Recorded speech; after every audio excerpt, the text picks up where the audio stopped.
Doctor Shadiya, doctor Maryam. इसके अलावा हमारे साथ और मेहमान मौजूद हैं जिनमें है प्रोफेसर शिवानी साहिब, डॉक्टर खादिम हुसैन राय साहिब, प्रोफेसर राना नायक साहिब और खसूसी विद्यालय प्रोफेसर इनाम रहमान साहिब। ये तमाम हमारे ग्रामीण अपनी मसरूफियात से वक्त निकालकर हमारी इस तकरीर को रौनक बख्शने के लिए तशरीफ लाए। डॉक्टर नासिर खोखर साहब और डॉक्टर अलमार साहिबा को भी शामिल कहती हूँ कि वो भी हमारी तकरीर को रौनक बख्शने के लिए तशरीफ लाए। बहुत शुक्रिया। लाहौर शहर कदीम और जदीद तहजीब का अमीन है। ये कल भी आलिमों और लिखारियों का मरकज था, ये आज भी दानिशवरों और सुफनवरों की आमाजगाह है। इसके दरगाहों ने कल भी रोशन दिमाग पैदा किए। इसके तालीमी इदारे आज भी इल्म और दानिश के जोहर लुटाते नजर आते हैं। इसकी जामियात के बारे तहसील तलबा अभी भी नाज़रीन में इल्म की शम्में फिरोजा करते हुए दिखाई देते हैं।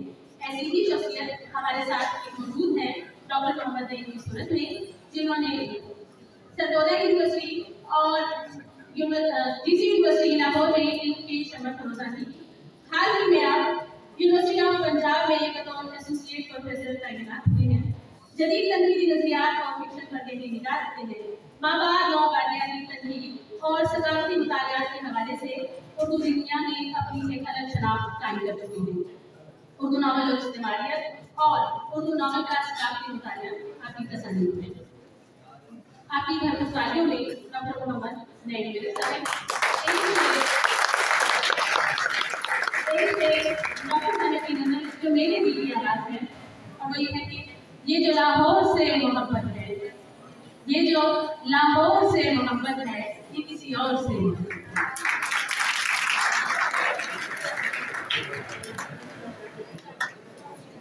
अपने साथी के सामने बात करना एक मुश्किल होगा और मेरा मेरा नाम ले या उसके बाद ऐसा कुछ बुला लेंगे कि उनकी जुबान में मुझसे शायद मैं समझ सकता हूँ, क्योंकि मैं खुद बहुत एक लंबे अर्से से पढ़ा रहा, लेकिन इसी के और मेरी बड़ी खुशबख्ती है कि मैंने क्लास में जिन असातिज़ से पहले हासिल किया वो यहाँ इस वक्त दो मौजूद है। यार और मैं कि जापान चले गए थे, वहाँ एक लंबा अरसा रहे, लेकिन हमारी खुशकिस्मती थी कि सर यहाँ तशरीफ लाए और कुछ अर्सा डीसी यूनिवर्सिटी में उन्होंने और एजुकेशन यूनिवर्सिटी में विजिटिंग प्रोफेसर के तौर पर पढ़ाया। तो उसी दौरान पीएचडी में उनसे क्लास में पढ़ने के इत्तेफाक हुए तो पता चला कि बड़ा तो याद है हमारी इब्तदाई क्लास थी तो तहकीक एक पेपर हो गया। तहकीक क्या है, तहकीक कैसे करते हैं, तहकीक का इतिबार क्या है। तो ये पेपर एमए में आमतौर पर पहली बार पढ़ाया जाता है, उसके बाद एमफिल में पीएचडी की जब क्लास शुरू हुई तो हमारी क्लास में उन्होंने कहा कि सर ये एमए में भी वही था, एमफिल में भी वही था, पीएचडी में भी हम वही पढ़ेंगे। तो तबस्सुम साहब ने क्या किया, आप लोग अच्छे नहीं पढ़ा। तो जब सेमेस्टर खत्म हुआ तो हमें पता चला कि वाकई हमने अब तक एमए या एमफिल में तहकीक पढ़ी थी, लेकिन तबस्सुम साहब से नहीं पढ़ी।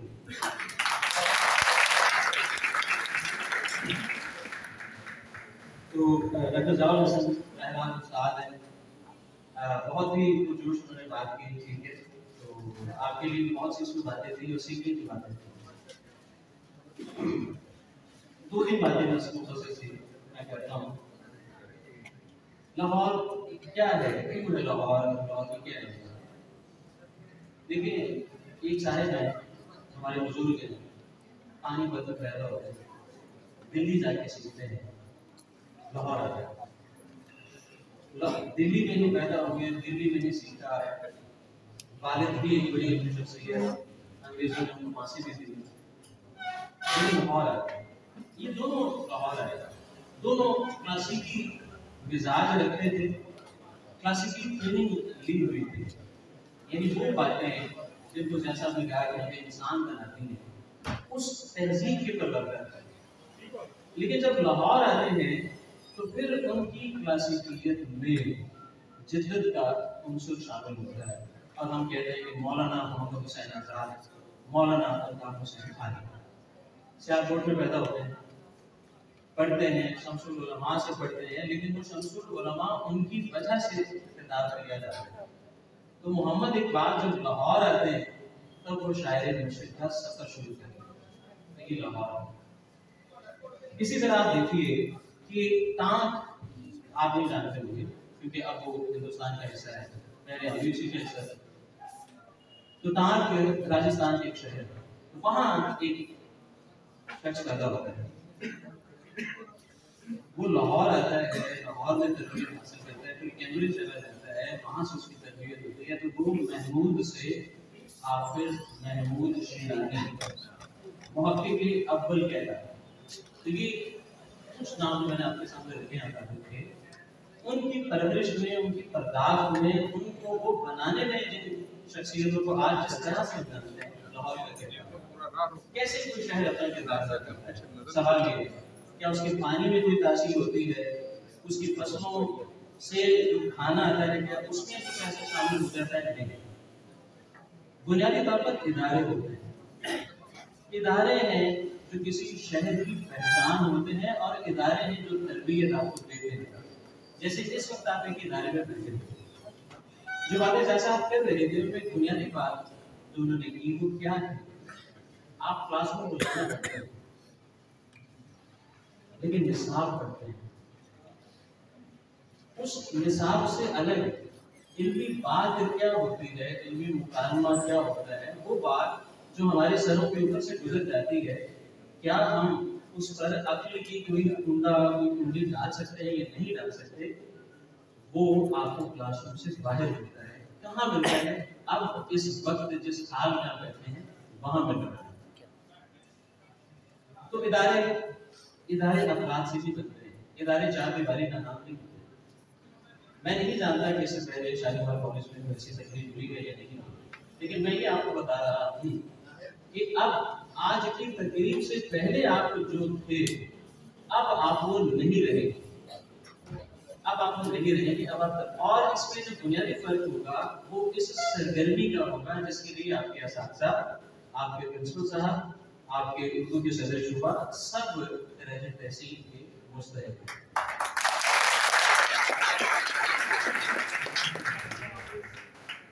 ओरिएंटल कॉलेज जहाँ से मेरा अपना ताल्लुक भी है, मैंने अभी में पढ़ा, अब वहाँ पढ़ा रहा। क्या है ये कॉलेज? अंजुमन पंजाब जो 1865 में खरीद थी, उसका बहुत से मकासद जिनमें से कुछ का किया। उनमें से एक बात ये भी थी, अंग्रेज आमतौर पर जब यहाँ आए और उनका एक मौक़िफ़ था जो 1835 में लॉर्ड मेकॉले के मशहूर ज़माना मिनट की सूरत में निकला।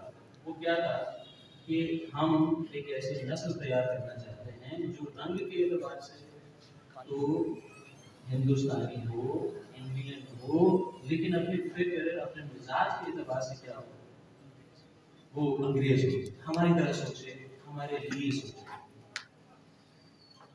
लेकिन उसी दौरान कुछ ऐसे लोग भी थे जो ये समझते थे कि नहीं, मैकाले ने जो ये कहा है कि जनाब हमारे स्कूल के एक लाइब्रेरी की एक अलमारी की एक शेल्फ में स्कूल की लाइब्रेरी की एक अलमारी, उसकी अलमारी में पड़ी एक शेल्फ में जो किताबें हैं उनका जितना इल्म है हिंदुस्तान में, वो अरबी हो, फारसी हो, संस्कृत हो, कोई भी हो, उसकी इल्मी रिवायत इसके बराबर नहीं है।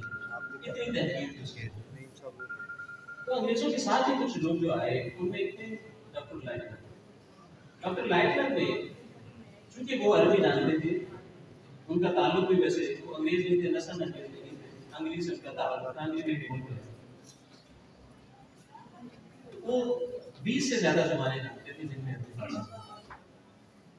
वो बिल इस्तियाब पढ़ चुके थे, कुरान मजीद पढ़ चुके थे, तफसीर पढ़ चुके थे, अरबी में जो उलूम है वो पढ़ चुके थे, वो इस बात से वाकिफ थे कि लॉर्ड मेकाले ने जो राय दी है वो कम इल्मी, ना समझी या ना जानस्तगी में दी है, वो नहीं जानता कि क्या है।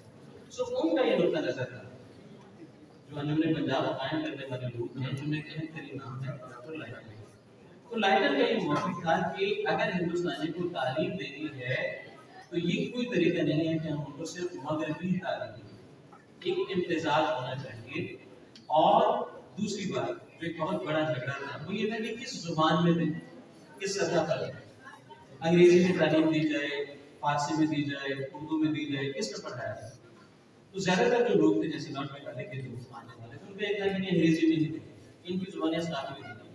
तो इनका मौक़िफ़ ये था, लाइटन कहते हैं ऐसे नहीं, मशरिकी उलूम और मशरिकी जुबानें ये दोनों ही जरूरी है मगरबी के साथ साथ। हत्ता कि अगर आपने मगरबी उलूम भी इनको सिखाने हैं हिंदुस्तानियों को, तो क्या करना पड़ेगा, इनकी अपनी जुबानों में करना पड़ेगा। सो इस एक मौक़िफ़ के तहत वो चले, एक मदरसा बनाया गया 1865 में, 1870 में वो बन गया ओरिएंटल कॉलेज। फिर उसी कॉलेज के ज़ेरे असर बाद में जाकर 1882 में जाकर पंजाब यूनिवर्सिटी बनी। तो ओरिएंटल कॉलेज पंजाब यूनिवर्सिटी से भी पुराना है 12 साल, तो 150 वर्ष से ज्यादा हो गया। क्या किया ओरिएंटल कॉलेज में, क्या कंट्रीब्यूशन है?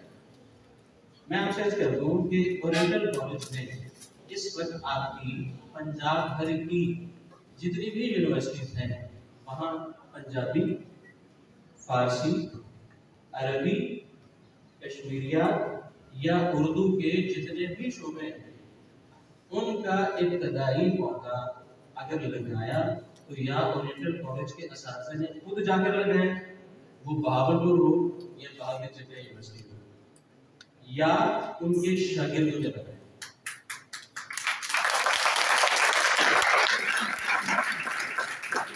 तो जितने भी मैंने जुबानें आपको गिनवाई हैं, इनकी तालीम या तरबियत अगर हो रही है यूनिवर्सिटियों में, कॉलेजेस में, तो उसके इब्तदाई जो माखज़ आपको मिलेगा वो ओरिएंटल कॉलेज में, पहली बात है।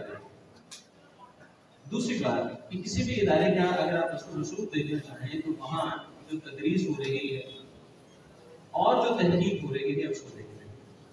ओरिएंटल कॉलेज की पहले दिन से ही लाइटर अगर आप देखें उसका बानी था, तो उससे लेकर बाद में भी जितने असातिज़ा को मिलेंगे उनमें से कोई भी एक उस्ताद ऐसा नहीं है जो सिर्फ एक जुबान जानता हो। अगर लाइटर 27 जानता था तो मौलाना फैजुल हसन सहारनपुरी भी एक जुबानी ज्यादा जुबानी ही जानते थे।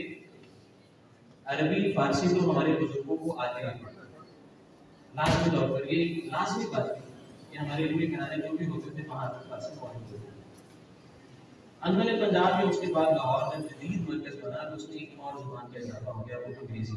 तो एक तो ये है कि जितनी भी तहकीक आप देखेंगे वो डॉक्टर मोहम्मद इकबाल हो या डॉक्टर शफी हो या हाफिज महमूद शेरानी हो, इनमें से जिसकी भी तहकीक आप देखेंगे उसमें आपको ये उनसे जरूर मिलेगा कि वो ज़ू लिसानी है, सह लिसानी है या कसीर लिसानी है। और जुबान के बारे में याद रखिए कि जुबान एक पूरा अलग तस्वुर कायनात रखती है। अब एक नया तस्वुर आ रहा है मेटावर्स, एक कायनात नहीं, कई कायनात है। वही नहीं, आप जान लीजिए कि हर जुबान एक अलग कायनात है। कायनात को महसूस करने का तरीका है। दो जुबानें कभी भी एक तरह से इस कायनात को न देखती हैं, न जानती हैं, न महसूस करती हैं। सो इसका मतलब ये है कि ये लोग जितने भी थे ओरिएंटल कॉलेज के असातिज़ा, ये मेटावर्स अदबियात की उलूम की एक मेटावर्स पर यकीन रखते थे। कई जुबानें जानने वाले थे और उन्होंने तहकीक की थी। एक और बात, फिर जो तहकीक यहाँ की गई हमारे यहाँ, अगर आप मशरिकी उलूम की तहकीक देखेंगे तो एक आपको मौक़िफ़ मिलेगा, और जाहिर है कि हमने भी ये बात वो क्या है, हमारे यहाँ मौक़िफ़ीन की बड़ी तादाद है जो ये समझती है कि तहकीक में मौक़िफ़ नहीं होना चाहिए। आप ये बता देंगे कि 18 तारीख को 1950 को शख्स पैदा हुआ है, ये बता देंगे ये किताब है बाद 1685 में सामने आई, ये बस काफ़ी ये किताब में इसकी अहमियत क्या है क्या नहीं है, इस किताब की गैर क्या है, इसके असरात क्या हैं, पूरी अदबी रिवायत में उसका नाम क्या है, ये मौके का काम नहीं है, उसको छोड़ दो, ये नकाब का काम है। लेकिन यहाँ मैं लाइटन का नाम लूंगा कि लाइटन ये यकीन रखता था कि कोई भी अदब खला में नहीं पैदा होता, वो अपने समाज के अंदर पैदा होता है और समाज के रुझानात उस पर असरअंदाज होते हैं। तो ओरिएंटल कॉलेज के असातिज़ा तहकीक का ये मौक़िफ़ रखते थे। आप महमूद शहरानी की तहकीक उठा कर देख लीजिए, या वहीद कुरैशी साहब की तहकीक उठा कर देख लीजिए, या आज डॉक्टर ज़ियाउल हसन की तहकीक उठा कर देख लीजिए, आपको कोई तहकीक ऐसी नहीं मिलेगी जिसमें मौक़िफ़ ना हो। तो तनकीद और तहकीक का एक हसीन इम्तिज़ाज है जिसमें हक़ाइक़ जो तहकीक के ज़रिए इकट्ठी किए जाएँ उन पर एक इमारत कायम की जाती है, मौक़िफ़ की विजन एक दिया जाता है। तो विजन की तहकीक आपको मिलेगी और ये इस हवाले से बिल्कुल वाज़ेह है। तो ये कुछ बातें हैं, ठीक है, मैं आपसे करना चाहता था कि अगर आप ओरिएंटल कॉलेज को देखना चाहें तो तदरीस के मामले में भी पंजाब भर में, मैं खास तौर पर पंजाब भर में इसलिए जिक्र कर रहा हूँ कि मेरे नहीं है में कराची में अगरचे कुछ लोग थे जो मुस्लिम के साथ थे जो ओरिएंटल कॉलेज में रहे, लेकिन एक उनकी तैयारी उनकी ज़हनी इल्मी आबियारी वो सारी यूपी में वो थी। तो यहाँ कुछ ऐसा ओरिएंटल कॉलेज में रहे, लेकिन उसके साथ वो कराची चले गए। तो आम तौर पर ये हाँ सिर्फ यही तक महदूद नहीं है। ओरिएंटल कॉलेज में आप देखेंगे तो जापान, इसमें के लोग कौन, तो जापान हो, ईरान हो, तुर्की हो, कोरिया हो, अमेरिका, ठीक है, यूरोप, यानी इन तमाम इलाकों से लोग आए उर्दू सीखने, अरबी सीखने। अरबी के हवाले से काम लेकिन कि अरबी से मतलब मिस्र से लोग आए जो अरबी बोलने और समझने वाले थे, तो वो आए और उन्होंने आके ओरिएंटल कॉलेज में तालीम हासिल की। सो ओरिएंटल कॉलेज एक ऐसा इदारा है जिसने एक तरह से कह सकते हैं कि पूरी दुनिया में अपनी तहकीक, अपनी तदरीस के जरिए मशरकी ज़ुबानों की खास तौर पर शनाख्त जलाई रखी है। आप सबका बहुत